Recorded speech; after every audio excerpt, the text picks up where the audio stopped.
Have you ever thought that shaving one's head and wearing simple robes could be just the beginning of a profound transformation? Have you ever wondered what inner journey lies behind the outward symbols of renunciation?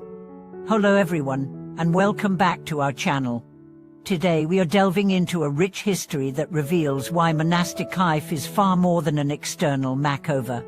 We will explore two key insights. First, how the tradition of wandering ascetic has evolved into the ascet-shrayman orders that shaped early Buddhism and Jainism, and second, how the acts of head shaving and robe changing serve as living metaphors for relinquishing old identities and stepping into a life of service and spiritual awakening. In ancient India, groups of ascetics known as ascet-shraymanas roamed the plains in search of liberation from suffering. They rejected caste and ritual orthodoxy, embracing practices of meditation, ethical discipline, and itinerant teaching. When someone chose to enter an ascet-shrayman order, the ritual of head shaving signified cutting ties with worldly attachments, each lock of hair falling away like a forgotten memory of ego. The subsequent donning of simple robes marked admission into a community bound by shared vows, renunciation of personal possessions, commitment to non-violence, and dedication to the welfare of all beings. Over centuries, these practices were codified in Buddhist Vinaya texts, defining not only dress code but an entire way of life. Monastics adhered to dozens of precepts governing speech, conduct, and mindfulness in every action. Far from mere rule following, these guidelines formed a framework for deep inner work. Each moment became an opportunity to observe and uproot habitual patterns of greed, anger, and delusion. Head shaving and robe changing thus acted as daily reminders to carry humility instead of pride, compassion instead of judgment, and presence instead of distraction. As Buddhism spread across Asia, monastics adapted these symbols to diverse cultures, enriching them with local art, scholarship, and service. In the forests of Thailand, monks cultivate meditation retreats that draw lay people from around the world. In Himalayan monasteries, nuns preserve ancient chants and scriptures, offering teachings that integrate psychology and ecology. In Western cities, monastics run soup kitchens, teach mindfulness in schools, and translate sacred texts, demonstrating that true renunciation always includes compassionate engagement with society. The life of Venerable Ayahan Siha exemplifies this living tradition. Born into a rural family, she entered monasticism at a young age. His initial days were filled with strict ritual, cold water baths, simple alms rounds, and hours of solitary sitting. Yet she soon realized that outer austerity meant little without inner freedom. He taught that shaving the head was not enough unless one also cut away the roots of greed and self-centered thinking. His teachings emphasized balance, integrating rigorous meditation with joyful generosity, and honoring the robe as a symbol of service rather than separation.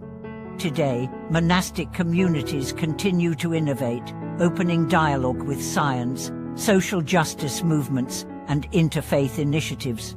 Monastics train in conflict resolution, environmental stewardship, and mental health care, bringing wisdom of centuries into contemporary challenges. By stepping beyond the image of shaved heads and plain robes, they embody a living path, one that invites everyone, whether ordained or not, to explore what it truly means to let go, to belong, and to serve. Beyond the symbolism of shaved heads and simple robes lies a profound covenant with freedom. Monastics take vows that extend far beyond renunciation of material goods. They commit to a disciplined path of ethical conduct, deep meditation, and compassionate service.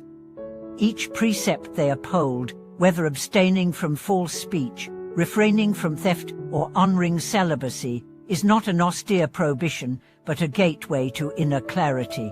By intentionally choosing simplicity, monastics free themselves from the constant churn of desire, cultivating a mind that can rest in spacious awareness rather than chase after fleeting pleasures. In monasteries across the world, the daily rhythm reflects this dedication.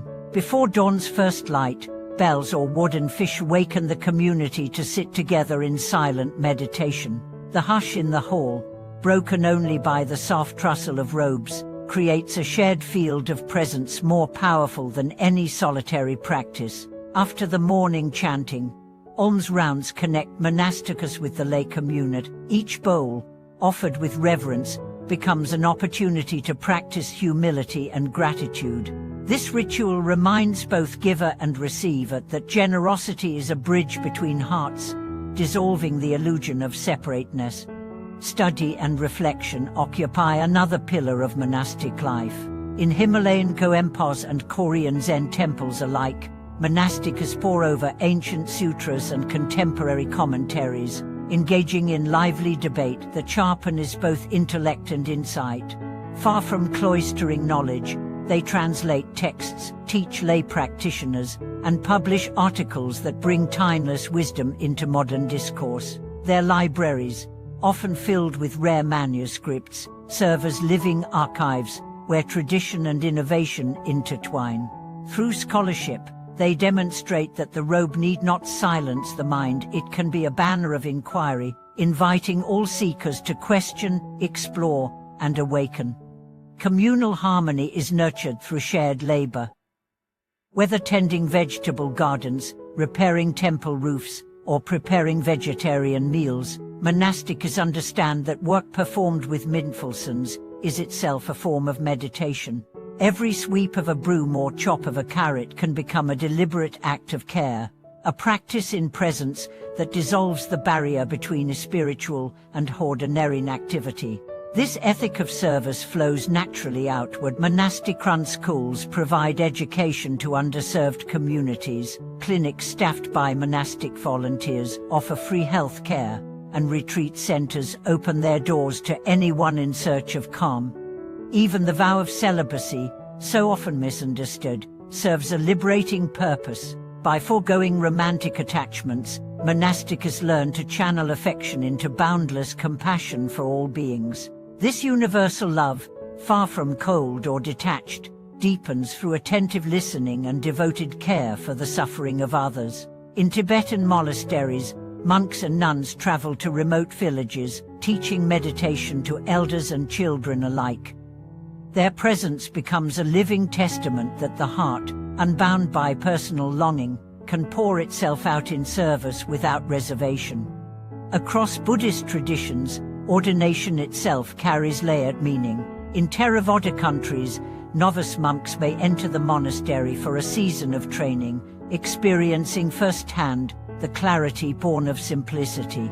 In Mahayana contexts, full ordination as bhikkhu or bhikkhuni marks not only a formal commitment, but also recognition of spiritual maturity and the capacity to guide others. Each ceremony, whether drawing the first strand of hair, donning the multi-paneled robe, or reciting the Parajika precepts, embeds the aspirant in a lineage of teachers and supporters that stretches back millennia.